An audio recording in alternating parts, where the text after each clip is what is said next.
kasih atas kesempatan yang telah diberikan kepada saya. Pada kesempatan ini, saya akan mempresentasikan PowerPoint proposal penelitian saya.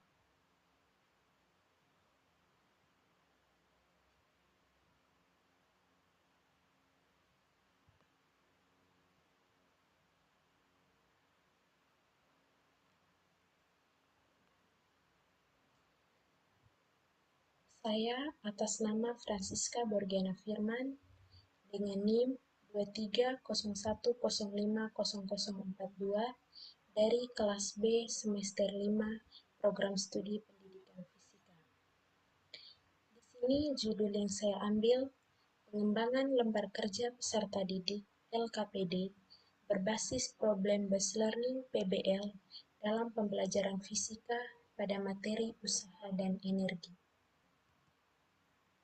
Adapun latar belakangnya, pendidikan harus mampu menghasilkan peserta didik yang berpikir kritis, kreatif, kolaboratif, dan mampu memecahkan masalah sesuai tuntutan Kurikulum Merdeka dan Kurikulum 2013. Peserta didik masih menganggap fisika sulit, abstrak, dan membosankan.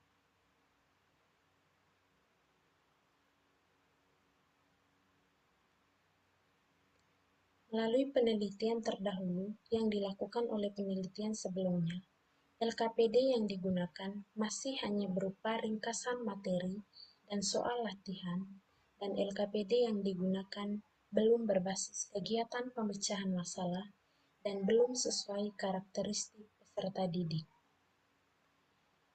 Di sini, model Problem Based Learning PBL dipilih karena dapat melatih kemampuan berpikir kritis, pemecahan masalah, dan kerjasama, dan PBL juga akan lebih efektif apabila didukung dengan LKPD berbasis PBL yang menarik dan kontekstual. Berikutnya ada rumusan masalah. Sesuai latar belakang yang ada dua rumusan masalah. Yang pertama, bagaimana kelayakan LKPD pada pembelajaran berbasis Problem Based Learning PBL dalam proses pembelajaran fisika pada materi usaha dan energi. Yang kedua, bagaimana respon peserta didik dan pendidik terhadap kemenarikan lembar kerja peserta didik LKPD berbasis Problem Based Learning PBL dalam proses pembelajaran fisika pada materi usaha dan energi. Berikutnya ada tujuan penelitian. Berdasarkan rumusan masalah tersebut, adapun dua tujuan penelitian. Yang pertama, mengetahui kelayakan LKPD berbasis Problem Based Learning PBL dalam proses pembelajaran fisika pada materi usaha dan energi. Yang kedua, untuk mengetahui respon peserta didik dan pendidik terhadap kemenarikan LKPD berbasis Problem Based Learning PBL dalam proses pembelajaran fisika pada materi usaha dan energi.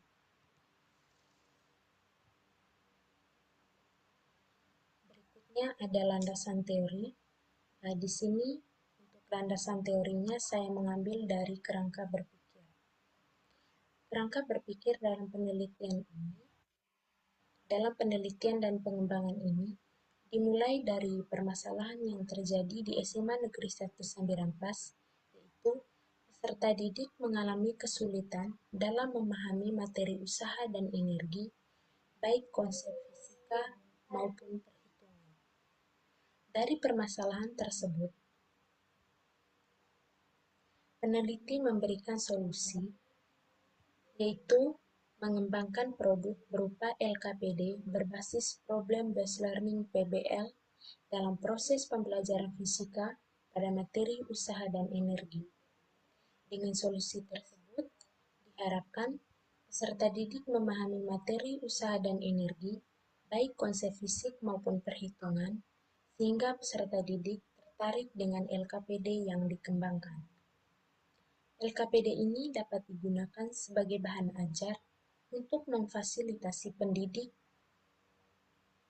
dan peserta didik dalam kegiatan belajar mengajar, eh, maaf, kegiatan belajar mengajar, serta membantu peserta didik untuk belajar secara mandiri karena adanya produk berupa lembar kerja peserta didik berbasis Problem Based Learning (PBL).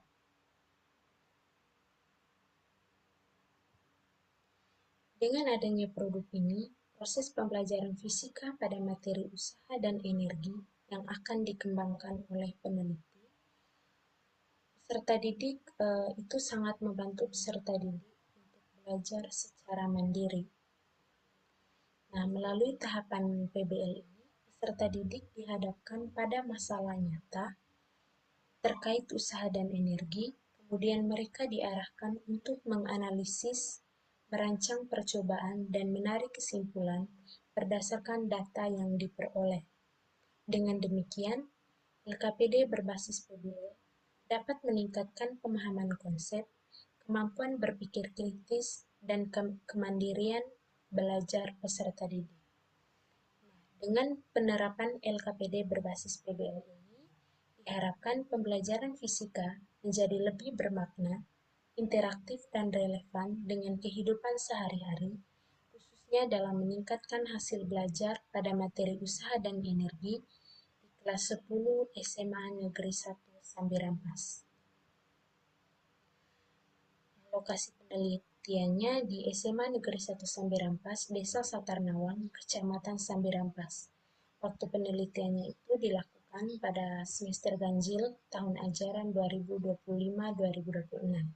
Subjek penelitiannya siswa kelas 10 MIPA SMA Negeri 1 Sambirampas. Berikutnya untuk metode penelitian. Di sini model penelitian yang digunakan itu adalah Research and Development (R&D). Model yang digunakan ini adalah ED, yaitu Analysis, Design, Development, Implementation, dan Evaluation. Yang pertama, analisis. Pada tahap ini, menganalisis kebutuhan pembelajaran, karakteristik peserta didik, dan juga tujuan pembelajaran. Yang kedua, desain. Pada tahap ini, kita dapat merancang strategi, media, dan alat evaluasi pembelajaran. Yang ketiga, development atau pengembangan. Pada tahap ini, mengembangkan dan memvalidasi produk pembelajaran yang dirancang. Yang keempat, implementation atau implementasi, menerapkan produk dalam proses pembelajaran nyata. Dan yang terakhir itu ada evaluation atau evaluasi, yaitu melakukan evaluasi formatif dan sumatif untuk menilai efektivitas produk. Adapun instrumen penilaiannya yaitu dapat berupa lembar observasi, lembar validasi, lembar angket respon guru dan peserta didik, dan juga lembar tes hasil belajar berupa pretest dan juga posttest. Berikutnya ada teknik analisis, yaitu berupa analisis kelayakan, analisis kepraktisan, dan analisis keefektivitasan. Baik teman-teman, itu saja yang ingin saya sampaikan. Kurang dan lebihnya saya mohon maaf. Terima kasih.